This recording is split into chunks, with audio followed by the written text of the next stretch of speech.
Кутман таңыңыздар менен ардактуу теле көрүүчүлөр, ишембинин эрте таңында 5 каналдын Ыр майрам программасы уланууда. Биз сиздерди жакшы көрөбүз, баарыңыздарга кутман таң каалайбыз. Жаңыдан эле ойгонгон болсоңуздар, биздин катардан алыстабаңыздар, анткени кыргыздын жан дүйнөсүнө азык болгон комуз менен кыргыздын уул кыздары бизге келип калган. Анда алгачкы конокторубуз менен тааныштыралы. Нарындын мырзасы, Көлдүн, Таластын мырзасы Зоотбек уулу Алымбек. Кош келипсиз биздин студияга. Бар болуңуз. Ал эми белгилүү Нурат Абдрахмановдун небереси Абдрахманова Эльзат биздин кадырлуу коногубуз. Кош келипсиздер биздин Ыр майрам программабызга. Эл менен амандашып алсаңыздар болот. Жигиттин жолуулук деп сизден баштайлы. Саламатсыздарбы, урматтуу кыргыз элим. Кутман таңыңыздар менен сиздер менен ушинтип эфир аркылуу жолугуп турганыма мен аябай кубанычтамын. Сиздерге да ыраазычылык билдиребиз. Эл менен биздин ортобузга жакшы бир өлкө түзүп берип атканыңыздарга. Бар болуңуздар. Ырдап берген келип калдык сиздерге. Кош келипсиз, бар болуңуз. Келиңиз Эльзат. Саламатсыздарбы, Кутман таң. Ушул эфирге чакырып койгонуңуздарга рахмат айтам. Биринчи жолу болсо дагы азыр ушу ырдап беребиз, жакшы аткарып беребиз деген үмүттө отурабыз. Рахмат. Кош келипсиздер. Сиздердин келгениңиздер үчүн ыраазычылык билдиребиз. Биздин куттуу студиянын эшиги сиздер үчүн ар дайым ачык. Комузду колго алып, жаркырап жайнап келип туруңуздар. Ал эми Ыр майрам программабыздын алкагында сиздер ыр айтыш курасыздар. Сиз баштасаңыз сиз жооп бересиз, сиз баштасаңыз сиз жооп бересиз дегендей, мына ушундай 1 сааттык көңүл ачаарлык ырларды элге тартуулайсыздар. Даярбызбы? Даярбыз эми. Андай болсо баштайбыз. Эже менен баштайлы эми. Кыздын кыргызча чыгуу деп. Келиңиз, Эльзат айым.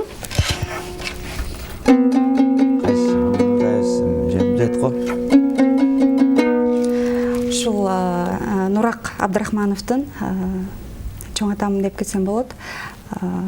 Таппадым сендей деген чыгармасын аткарып берейин. Жалар болсун, келиңиз.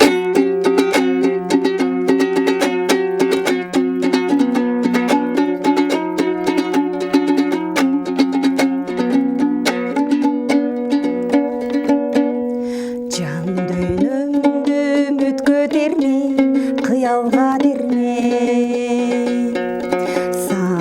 Сага саналар сансыз агылат селдей.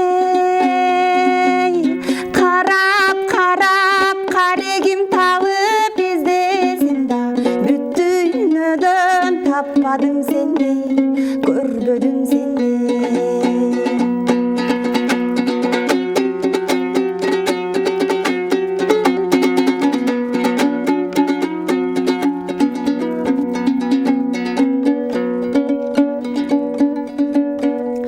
Өзүң үчүн нур чачкым келет асманда күндөй. Өмүр бою өзүңдү бир дайым чарчоону билбейм. Ишен жаным, абайла жаным, ким болсо да чын баркыңды биле албас мендей, сүйө албас мендей.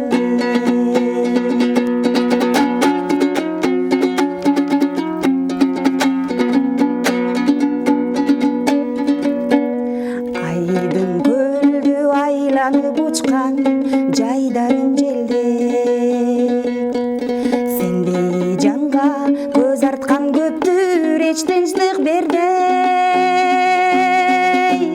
Карап карегим табып издесем да, бүт дүйнөдөн таппадым сендей, көрбөдүм сендей. Карап карегим табып издесем да, бүт дүйнөдөн таппадым сендей, көрбөдүм сендей. Кол жабалар болсун. Кыргыз эли негизи өнөргө бай элбиз. Мына ошол улуу өнөрдүн аркасы менен кыргыз элинин залкары болгон Нурак Абдрахмановдун небереси Абдрахманова Эльзат биздин конокто. Урматтуу теле көрүүчүлөр, аккан арыктан суу агат демекчи, мына ушул комузду колго алып чоң атасынын артында келе жаткан, артындагы жол менен келе жаткан Эльзат айымды колдоп аласыздар деген ишеничтебиз. Андай болсо, жооп катары Зоотбек уулу Алымбек сизде болсун. Ыр кезеги. Кайсы чыгарманы тартабыз? Эртең менен уйкуда жакшы ачылып айтат да, чынын айтканда, анан жайырлардан ырдай эле же. Башталышында. Сыймык Бешекеев байкемдин Сулууга деген чыгармасын аракет кылып көрөйүн. Көптөн бери ырдай элем. Келиңиз, кол жабалар болсун.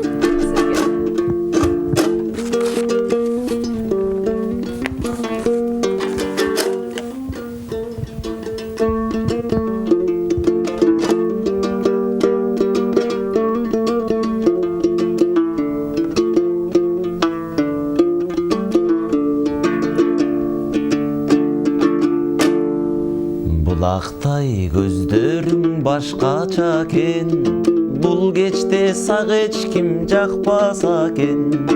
Мен сага сүйөм деп айткычакты, ким бирөөң озунуп айтпаса экен. Ботодой көздөрүң бал-бал жанат, канбаймын карегиң талбай карап. Багемиң эч качан тынчтык бербес, махабат жүрөккө салган жара.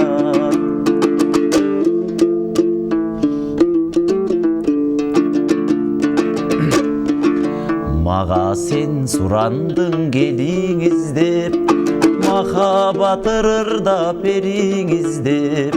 Ырымды баштайын сүйүнүчтөн, өзүм да жүргөнсүп сениң издеп.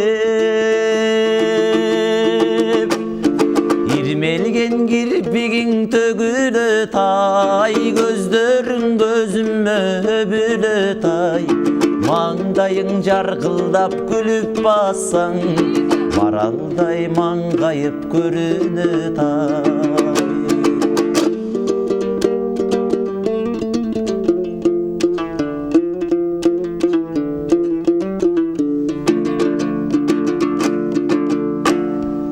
Буралып ийлет кымча белиң, кыналып күйүгөт мынча демим.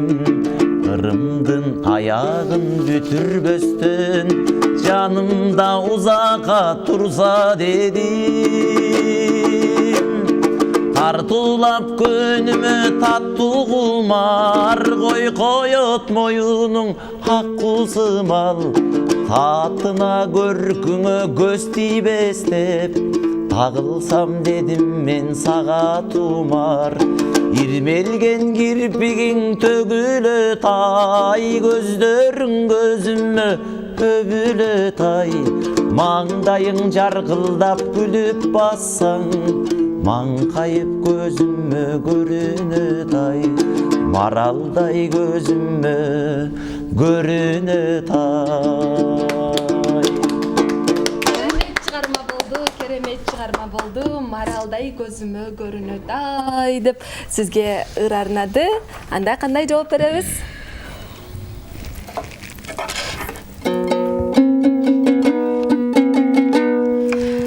Ишенбек Муктар уулунун Күлгүн жаш деген чыгармасын аткарып берейин. Күлгүн жаш чыгармасы урматтуу теле көрүүчүлөр сиздер үчүн болмокчу. Биз менен бирге болуңуздар.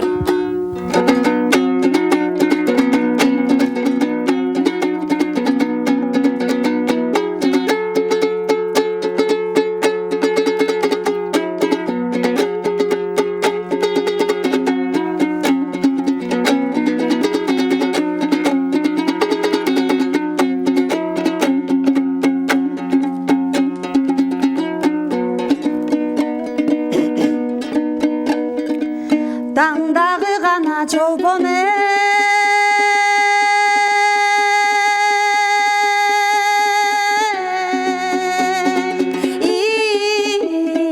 өңдөнүп жарқылдап сүйгүн күлүшү ыргаткан бозой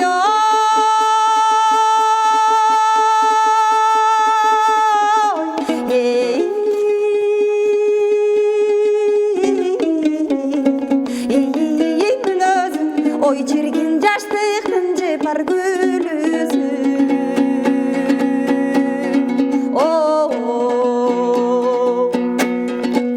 акылың тунук булактай аркар көз күйгөн чырактай эмгекке берген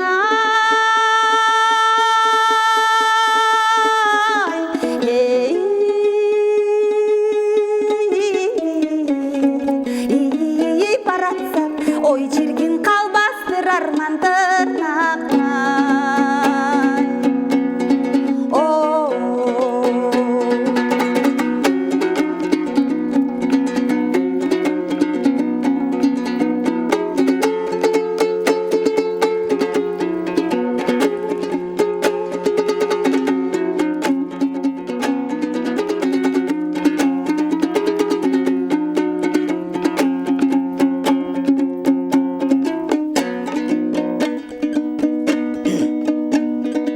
мен булбул гана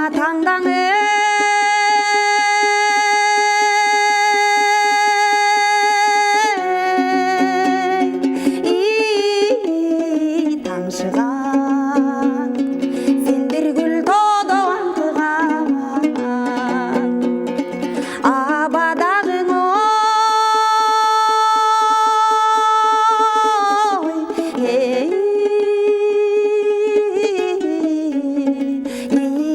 сен чолпон ой чирген айдай бир жүзүң балкыган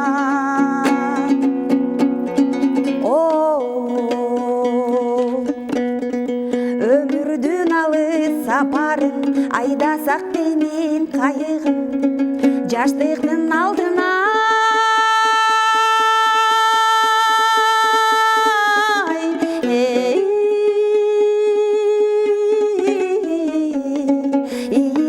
көлүмнөн ой чиркин кармаса калдың балыгы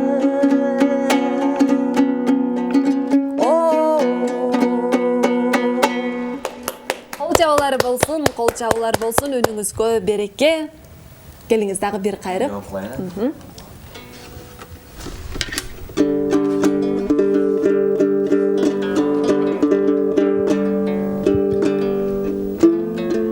Кыз жигиттин айтышыры негизи эле ар бир адамдын жүрөгүнө жакын деп эсептесек болот. Урматтуу теле көрүүчүлөр, 5-каналда Ыр Майрам программасы алып баруучу мен Айткүл Алимжан кызы, ал эми биздин конокто Алымбек Зоотбек уулу жана Абдрахманова Элизат. Келиңиздер, шаңдуу шайыр отуруңуздар.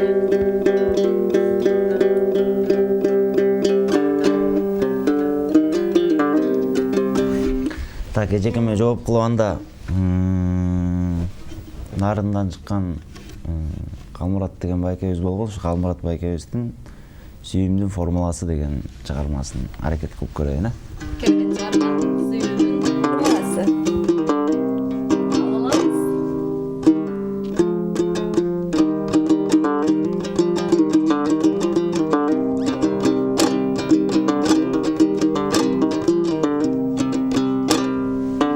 Сүйүмдүн сүрөттөрү тармалданып, жашыган жан дүйнөмдү дүлүктүрөт, жайнаган эки көзүң бал-бал жатып, талпынып колуң сунуп кыт-кыт күлөт. Жайнаган эки көзүң бал-бал жанып, талпынып колуң сунуп кыт-кыт күлөт.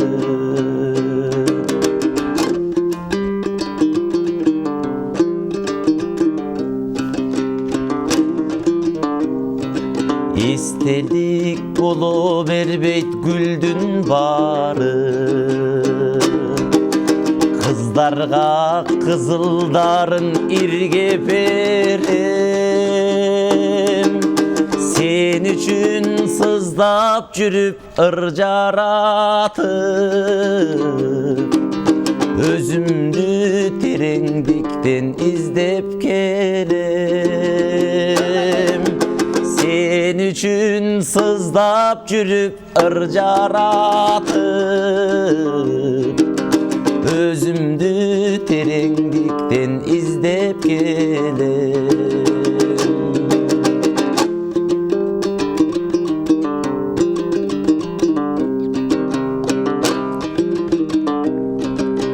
Çırkırap çoktu baskanlar istedi, çımırap sezimlerim çıday albay. Süyümdün formulası özün bolup, kıynaldım seni tura çıgar albay. Süyümdün formulası özün bolup, kıynaldım ey seni tura çıgar albay. Kıynaldım seni tura çıgar albay. Менен дейт жакынкы арактарда күтөбүз бул суроолордун бир жагымдуу жообун. Биз келиңиз кайсы чыгарма менен кайрылабыз? Өрүк зарга кетели деген. Өрүк зарга алып кеткенге эмне деп жооп бересиз? Даярданып туруңуз Алымбек. Таптайм бар эми. Кет каласызбы, көтөрүп эле сумкаңызды. Барбайм деле коңго эле. Келиңиз сонда. Шаар деле болчу деп коңго эле. Угабыз, азыр ыр менен угабыз.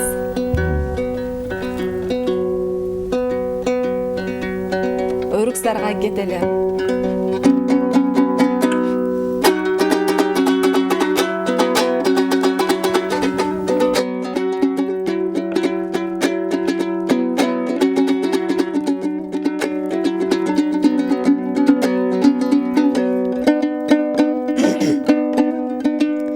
Жүрер жешип кетели өрүк зарга,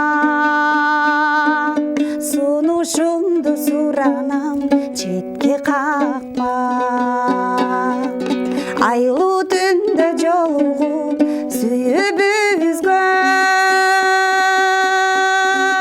сыйыналы бир келген, сыйыналы бир келген бактыбызга. Сыйыналы бир келген, сыйыналы бир келген бактыбызга.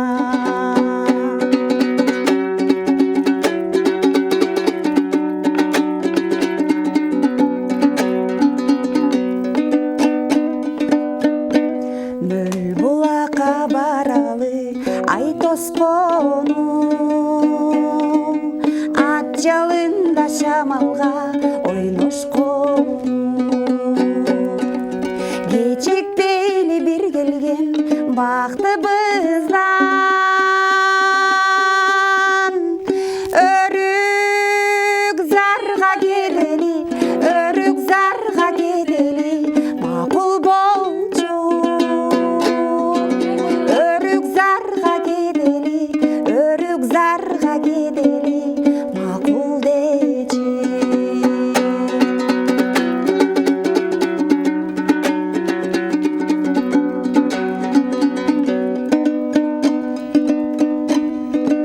Каректерге жашырып сүйүбүздү, өрүк зарга чачалы күлкүбүздү. Жылдыздарды чакырып койнубузга, өткөрөлү экөлө, өткөрөлү экөлө түнүбүздү. Өткөрөлү экөлө, өткөрөлү экөлө түнүбүздү. Өрүк зарга кетели,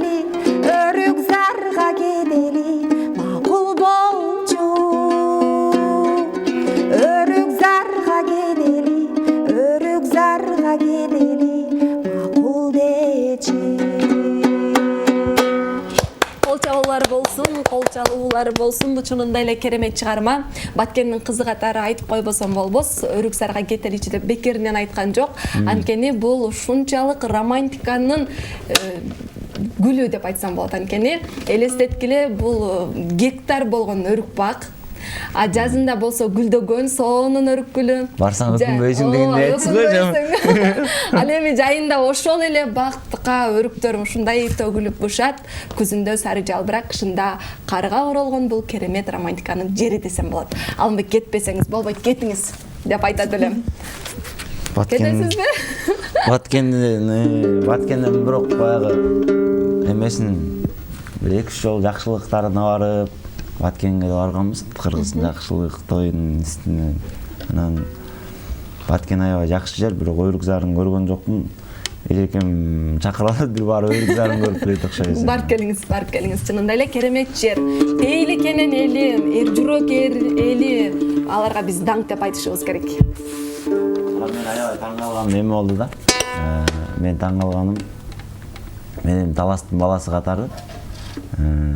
Бизде деген мындай келиндерди, кыздарды талаа жумуштарын көп иштетпейт да. Мындай бир отура берчи деп коет же болбосо балдар болсо, бир баласы болсо деле ошол жетишет да, кыйналса дагы.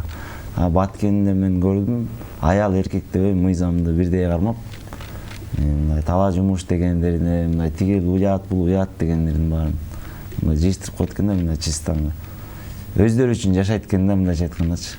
Жаз жарыш, күз күрөш деген сөз ошо Баткендин элине чыгарылган окшойт. Баткендик киши чыгарган. Эл үчүн жаралгандай, Баардыгы бир жарышат экен да, чогуч.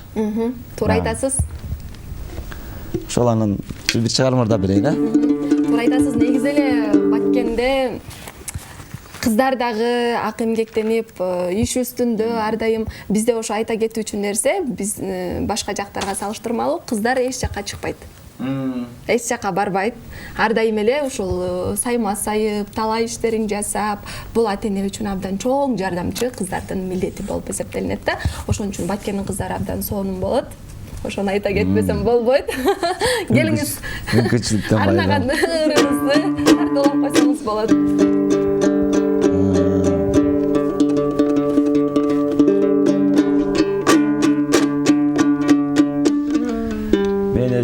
Таластан болсом да, бирок чүйдө 6-жыл жашап атам буюрса, 6-кышты кыштап атам десем болот. Анан элдин баары менин нарындык экен деп ойлойт да. Ошо ат башылык Алтынбек Кальянов деген байкем эме уккам, жакшылыкка барып ырдаган, анан ошонун ыры жагып, ошолорун аткарып берүүгө аракет кылайын сиздерге. Келиңиздер.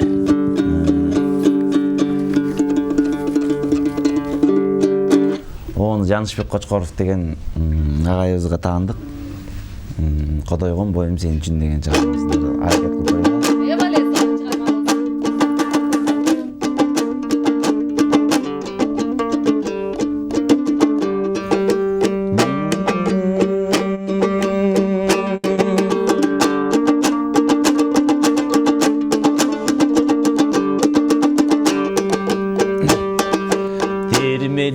Basıp жүрөсүң, теңсинбей ей мага күлөсүң. Теңирим ай берген боюма, тең болчуңа жаным сен өзүң. Теңирим ай берген боюма, тең болчуңа жаным сен өзүң.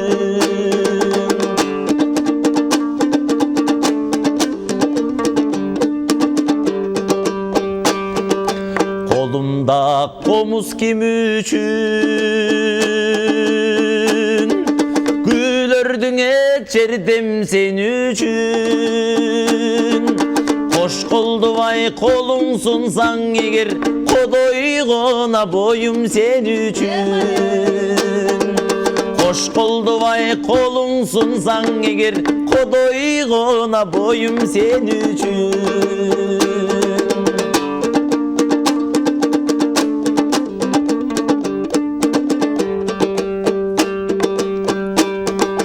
Kılıktın bar kızda mes, kıyın ey kızdı sızda deş. Kıskadır ay boyum sen üçün, ha bir oğa süyüm kıska mes.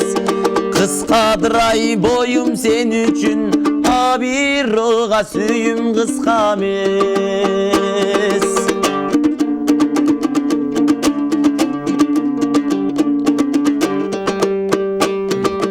Gitbeysin sensin oyumda, yaş gezdin ey kanday sonunda. Çınımdın aytsam silerge, küne joğa menin boyumda.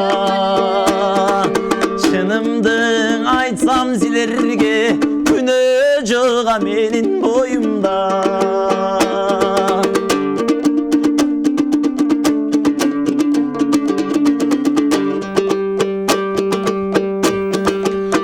Yıldız bolup canayın, güldürdün ey sunsan alayın. Hoş kıldı vay meni çakırsan, kodoyu vay özüm barayın. Hoş kıldı vay meni çakırsan, kodoyu vay özüm barayın. Tağdırga bol boy göңүл koş, söz aytsam ey selgi kulak toz. Çimiri bay kaşın terpesten, çın süysöň ay mağabetin toz. Çimiri bay kaşın terpesten, çın süysöň ay mağabetin toz. Çın süysöň ay mağabetin toz. Колчоолор болсун, колчоолор болсун. Азамат, сиз Алымбек. Элизат кандай жооп беребиз? Мурдатан ырдап жүрүшкөн дүйнөдө сени сүйгөн бир адам бар дегенди ырдап берейин. Келиңиздер, дүйнөдө сени сүйгөн бир адам бар.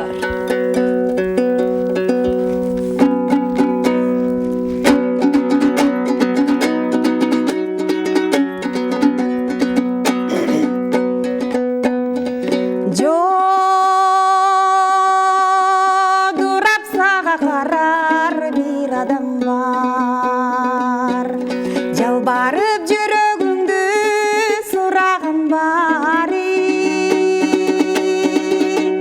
жамалың жашка толуп турса дагы, дүйнөдө сени сүйгөн бир адам бар, дүйнөдө сени сүйгөн бир адам бар.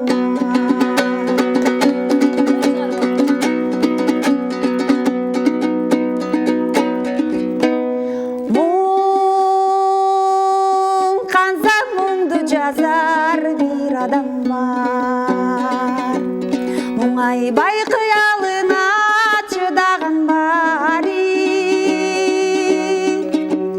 Мен өзүң мөндүр сымал төксө дагы, кейбе сени сүйгөн бир адам бар, кейбе сени сүйгөн бир адам бар.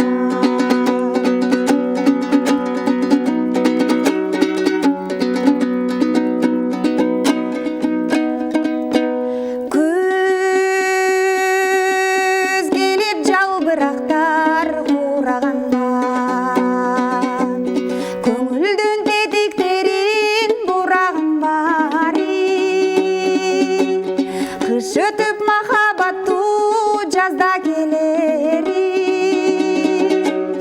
дүйнөдө сени сүйгөн бир адам бар, дүйнөдө сени сүйгөн бир адам бар, дүйнөдө сени сүйгөн бир адам бар. Колчоолор болсун, чынында эле керемет чыгарма. Кыздар сүйлөгөндө ошол сөздүн ичинен мен сени сүйөм деген сөздү өзүңүз деп таап алышың керек болот. Негизи эле Алымбек билесиң да, кыздын сыры ар дайым ичинде. Бул ырга кандай жооп бересиз? Бул ырга Майра эжемдин ырда Өзүнүн ырына өзүнүн ыры кылып жооп берсемби деп ойлойм да. Келиңиз кана.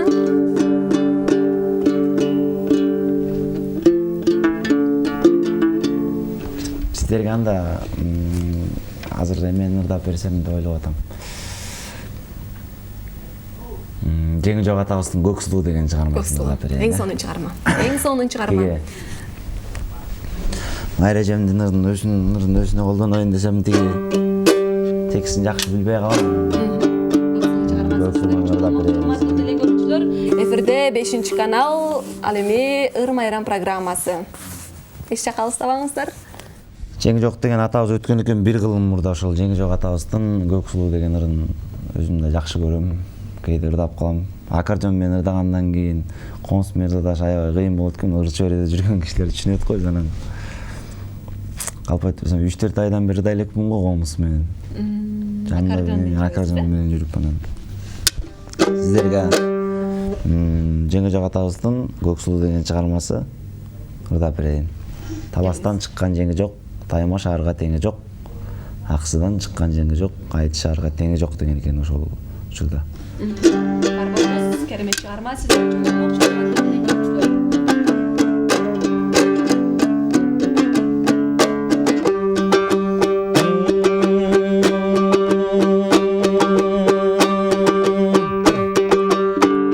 Aşıkmın sizdey perige,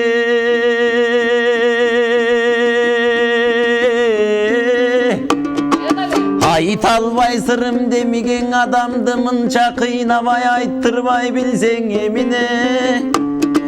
Kızıgam sizdey perige kıynalam çındap demige, kişini mınça çurkatmay degi kımbatım bilsen emine.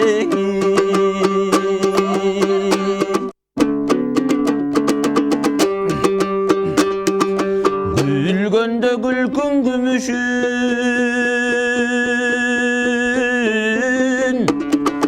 gülgündey kızdın günüsün güyütkö düşüp жүрүшүн gülgünüm aytçı kim üçün.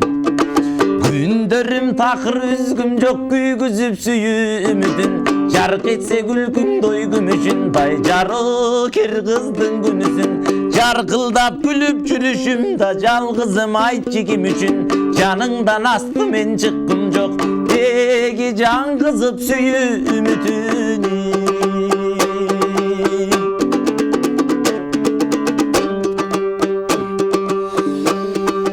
Halkımdan çıksa göp sulu,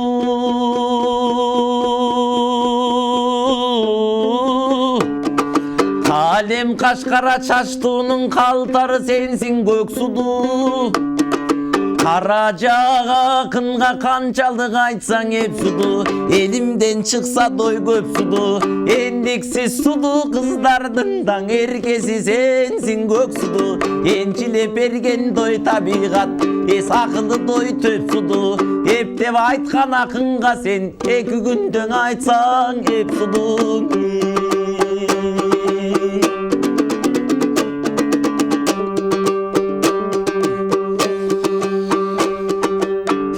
Tuştan tağdır koş bodu, tel toru tandavat çapsam oşol tel torum attan ozbodu.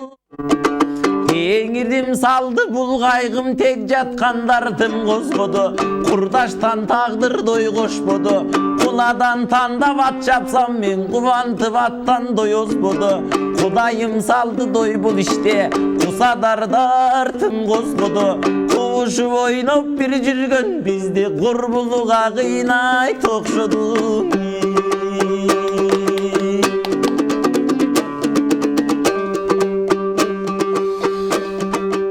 Cailonun başın oyruma,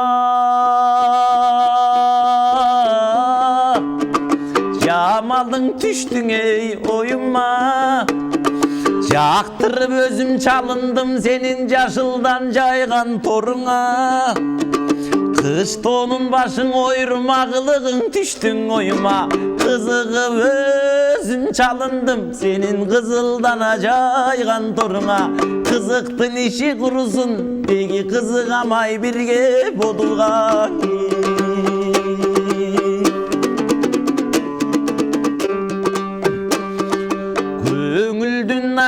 ишк отун козготосуң көк судум, көчтөн калган тайлактай боздотосуң көк судум. Саянчы салган боз куштай саматасың сен көк судум. Сагындырып адамды сен саргайтасың сен көк судум. Өлүп бир калсам калармын, өлбөс тирүү бар болсом сенин өзүмдүк кылып алармын. Акыры бир күн дой табармын, ант берип койгон сөз үчүн сенин ажыратып алармын. Аман бир болсом табармын, ант берип койгон сөз үчүн сенин ажыратып алармын. Таалайыңар дарыядай ага берсин, көктөгү жылдыз болуп жана берсин. Каалаганыңарды жараткан тартуу кылып сиздерге берсин дейбиз дагы. Эфирибизди улантабыз. Элизат, ыр кезеги сизде.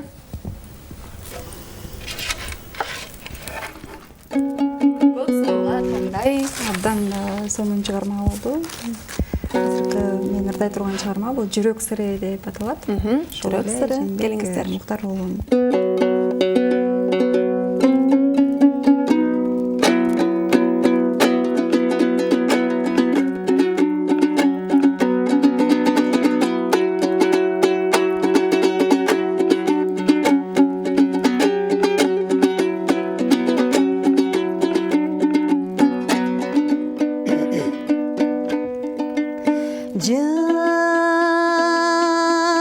Жылулук дүйнө сенбеги,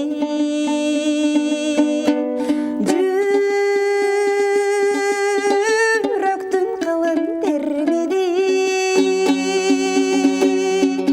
сүйүүнү кайдан сезмекмин, сүйбөсөм эгер, сүйбөсөм эгер, сүйбөсөм эгер мен сени.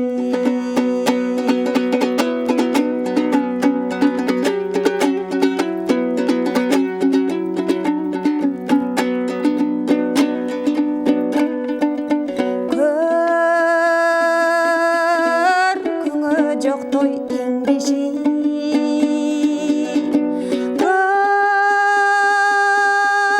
көңүлдүн сүйгөн пендеси, бакытты кайдан сезмекмин, байкабай калсам, байкабай калсам, байкабай калсам мен сени.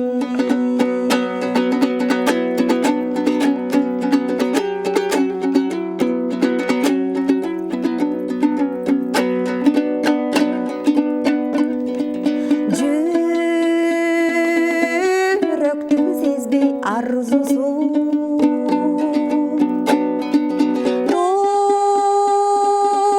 турмуштун татпай ачуусу, өтмөкмүн сени көрбөсөм, өмүрдүн сезбей, өмүрдүн сезбей, өмүрдүн сезбей таттуусу, жашоонун сезбей таттуусу. Азаматсыз кол чабуулар болсун, чынында эле керемет чыгарма. Сүйүү бар жүрөк бул мээримдүү жүрөк, сүйүү бар жүрөк бул чындыгында керемет жүрөк болуп эсептелет. Сүйүүңүздөр түбөлүктүү болуп, ар дайым сүйүү менен гана жашаңыздар деп айтат элем. Ал эми SMS билдирүүлөр бар экен. Саламатсыңарбы? Сонун аткаруулар болуп жатат силерге, ийгилик. Менин апам 85 жаштагы Сулайманова Арапат. Апама арнап энекелер күнүн куттуктап, жакшы ыр суранам деп, кызы Чолпон Кава деген жерден болобуз, Жедигер айылынан Базар Коргон шаарынан дейт. Урматтуу Сулайманова Арапат апа, сиздин 85 жаш кураңыз менен ошол эле учурда май айындагы энелер майрамы менен чын жүрөктөн куттуктайбыз. Бактылуу каарылыктын дөөлөтүндө балдарыңыздын маңдайында төрдүн көркү болуп аман эсен ден соолукта жүрө бериңиз. Ар дайым 5-каналды көрүп туруңуз, анткени биз сизге ишембинин ар таңында жагымдуу каалоо тилектерди, жагымдуу ыр маанайды тартуулап турабыз. Ал эми биздин жүрөк сыры чыгармабыздын жолун күтүп атабыз. Соотбек уулу Алымбек, ыр кезеги сизде. Сиздин сөзүңүзгө улаянда Асанкалы Керимбаев атабыздын Энекем деген чыгармасын ырдап берели. Жалпы биздин ардактуу апаларыбыз үчүн болсун. Апалар бар болуңуздар, өмүрүңүздөр узун болсун. Казак боордоштор айтат, апасы бар киши эч убакта картайбайт деп. Апаңыздар бар болсун, өмүрлөр узун болсун, ден соолуктары бекем болсун. Бердибек деген байкем бар, Жамгырчиев таанысыздарбы Көлдүк мырзанын. Ошол байкемдин Эне жүрөгү деген чыгармасы бар да, мага аябай жагат. Эне жүрөгү деген дагы апаны дагы сүрөттөгөн деп түшүнөм да. Башка акындар да жазат, бирок ошол эффективирөөк болгону Бердибек байкенин ыры болгондо, ошо Эне жүрөгү деген чыгармасын унутуп калбасам окуп берип коеюн, Ой, энеке, бакыт жайт жамалыңда, ойго баттың дооруңда заманыңда, неге анда асманды карап жүрөм, бейиш болсо өзүңдүн таманыңда, оба бейиш мээрим бар жашырбаган, оба бейиш мээрим бар катылбаган, тирүүчүлүк өкүмүң сүрүп анан, наадандардын максатын батырбаган, балалык доор өмүр да өтүп жатат, бир бурчунан бир бурчуна көчүп жатат, сенделгенди карайлап жарык таппай, сенин гана тилегиң эшикти ачат, кадамыңдан күн сайын тапкан ардак, кимдер сенин ролуңду аткара алмак, тагдырымдан запкы жеп кулап жатсам, жүрөгүңдү берерсиң башка жаздап, тагдырымдан запкы жеп кулап жатсам, жүрөгүңдү берерсиң башка жаздап деп айткан экен. Бул эми аябай көп чанан. Чынында эле керемет саптар болду. Бердибек Жамгырчиев бул замандын залкары, азыркы замандын залкары деп айтсак болот. Анткени таасирдүү жана ушунчалык маңыздуу ырлардын жаратуучусу, Бердибек Жамгырчиевдин ыр саптарын окуп берген Соотбек Алымбек уулу болду. Сизге ыраазычылык билдиребиз дагы. Жалпы апаларды, бардык апаларды май айындагы майрамы менен чын жүрөктөн куттуктайбыз. Ар дайым төрдүн көркү болуңуздар, сиздердин күнүңүздөр күнүгө майрам болсун. Анан ар дайым 5-канал менен бирге болуңуздар. Энеке бай деген чыгарма сиздер үчүн.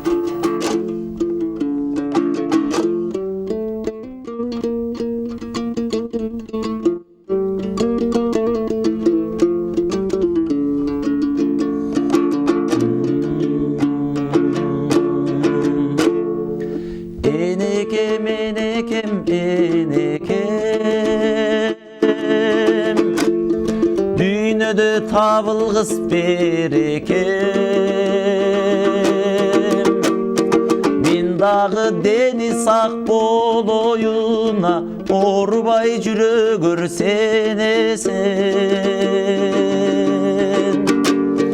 Мен дагы дени сак болоюна, оорубай жүрөгөр сенесен.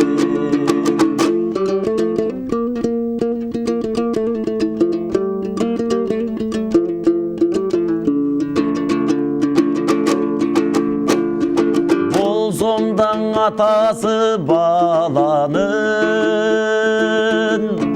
өзүңө дагы эле баламын. 40 жылга кабарсыз кетсем даңай, кыйкырып алдыңдан чыгамын. 40 жылга кабарсыз кетсем даңа, кыйкырып алдыңдан чыгайын.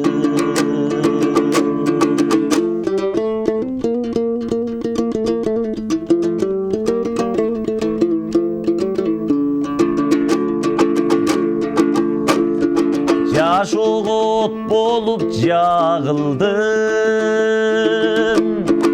жагылдым, чагылдым, кагылдым.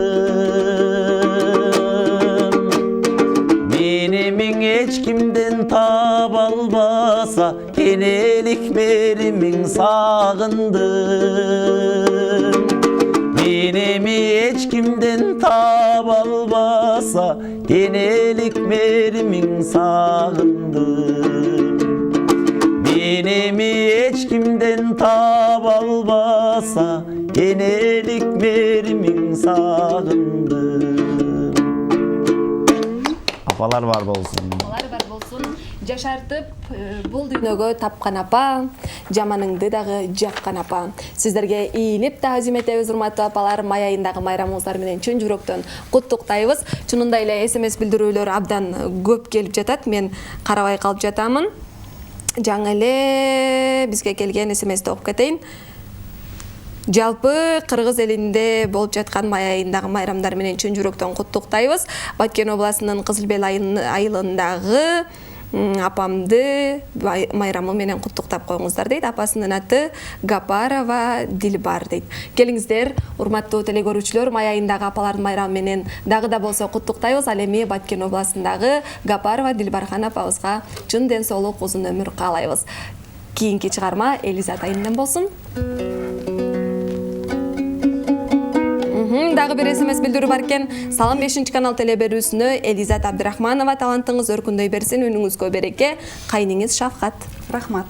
Кийинки SMS: саламатсыздарбы? Сиздердин ишиңиздерге ийгилик каалайм. Мыктысыздар. Алымбек өтө таланттуу жигит, үнү абдан сонун, укулуктуу. Бар бол Алымбек дейт.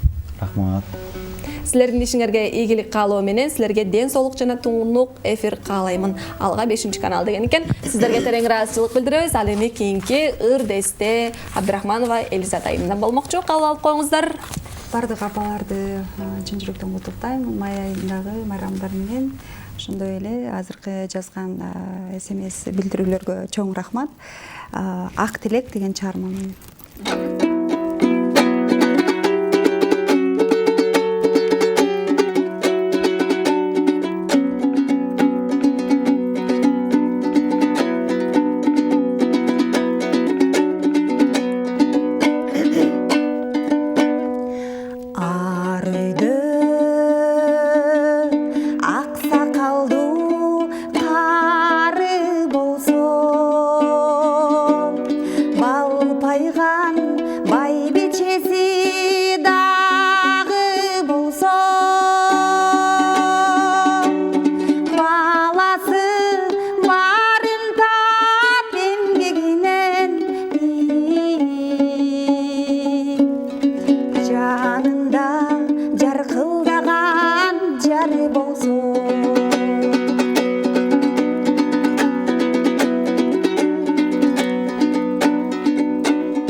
Ынтымагы бар элден таалайы бага ачылат, ынтымагы жок элден тапканы бекер чачылат дейт. Чынында эле элибизде ынтымак бар болсо, бул берекенин башаты болуп эсептелинет экен. Ар сөздү талдай билген, адамды баалай билген, бар болсун жакшы адамдар, жакшылык каалай билген. Бар болуңуз Элизат айым. Ал эми Зоотбек мырза сизге ыр дестени сунаардан мурда сурап кетели. Бардык телекөрүүчүлөр бул мырза, бул айым кандай үй бүлөнүн баласы, кайсыл жактын кулуну деп сиздер жөнүндө кенен маалыматка билүүнү каалап жатат деп ойлоймун.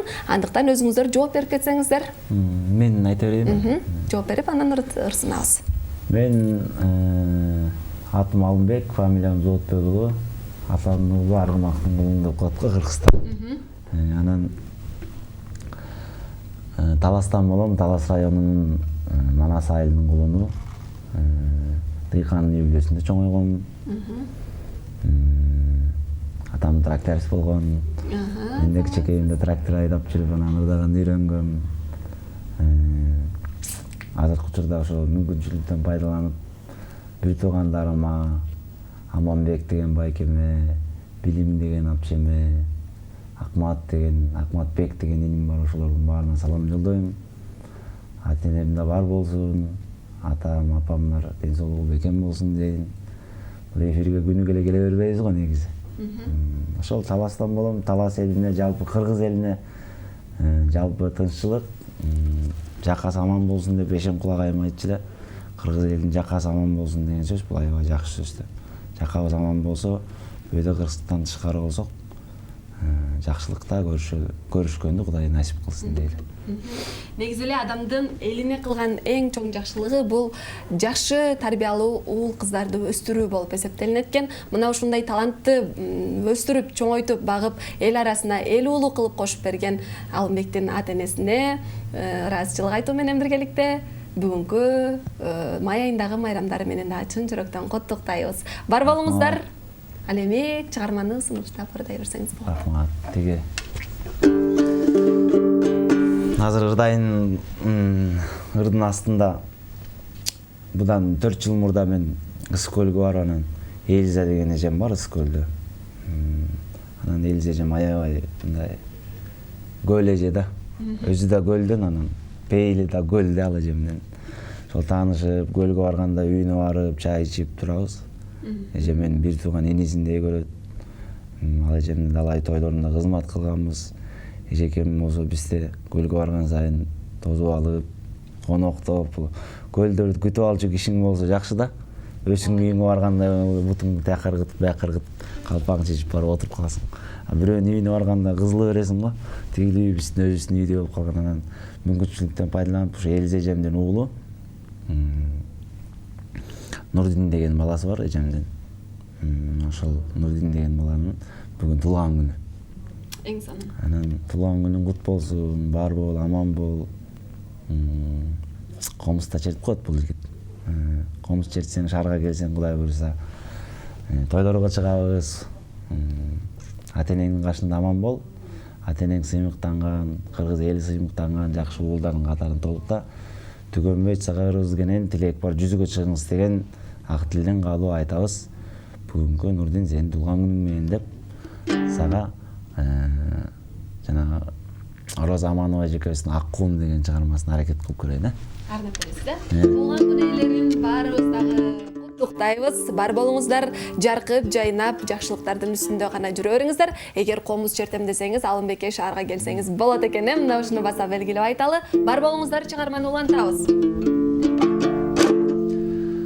Тагдырым экен таңдарды сенсиз атырдым. Унутайын деп көңүлдө жанган отумду. Жол карап күтүп жүргөндүрсүң сен ардагым. Жүрөгүмө тумардай жазып атыңды. Жетейин десем жете албай жүргөн жазыгым. Сүйүктүдем периштедей ак эле. Эңзедим го кайда жүрсүң, ашыгым ай асылым.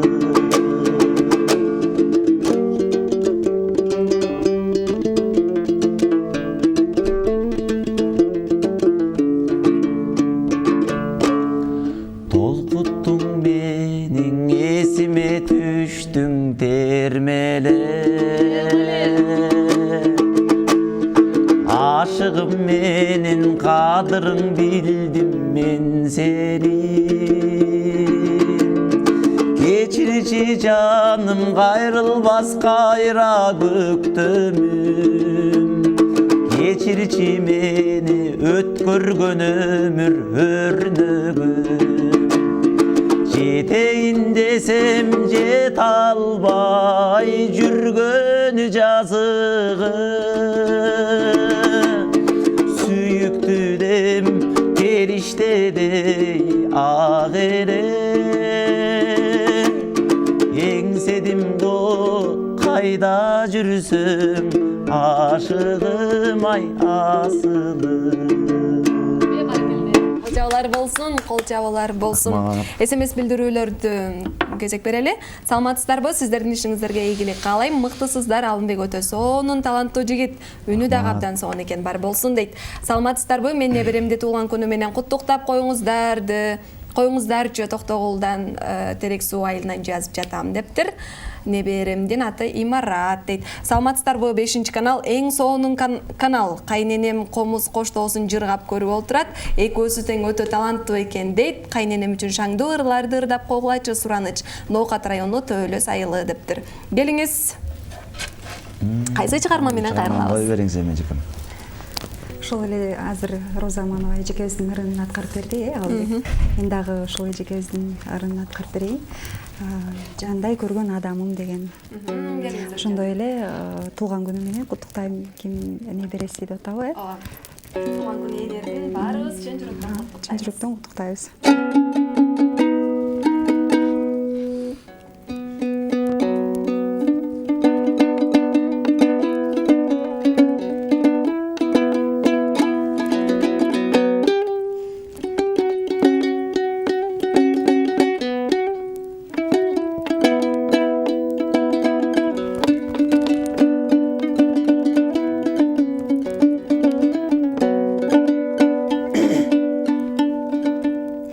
Жандай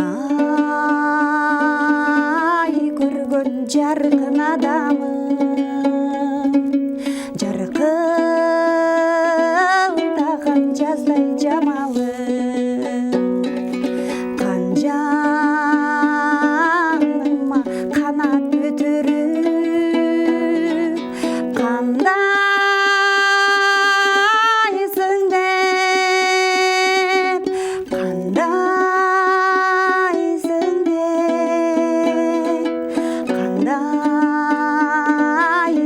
деп айткан саламын.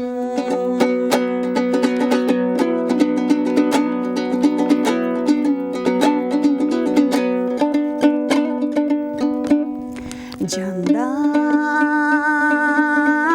көргөн жаркын адамым, кайыгына түшүң сананың, бирөө менен басты бекелде ойлоп оттой, ойлоп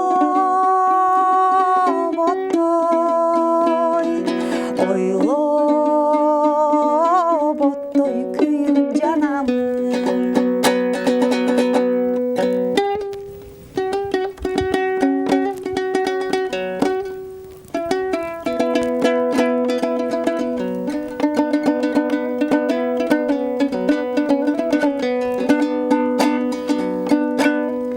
Жандай көргөн жаркын адамым,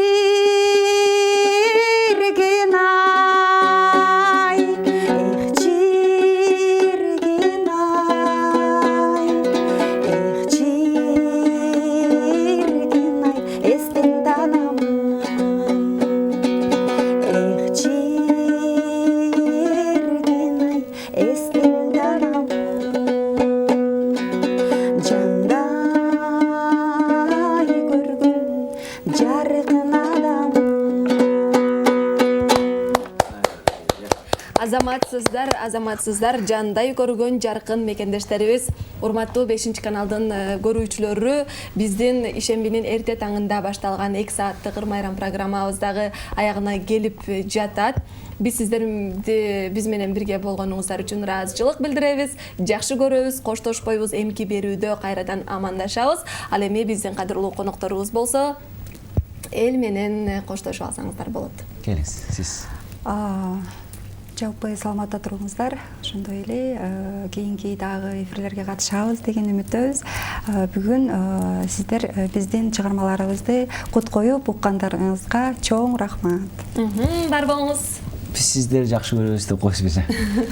Сиздер жакшы көрөбүз. Жалпы кыргыз элиме ыраазычылык билдиребиз. Экинчиден 5-каналдын жалпы жамаатына сиздерге тунук эфир каалайбыз.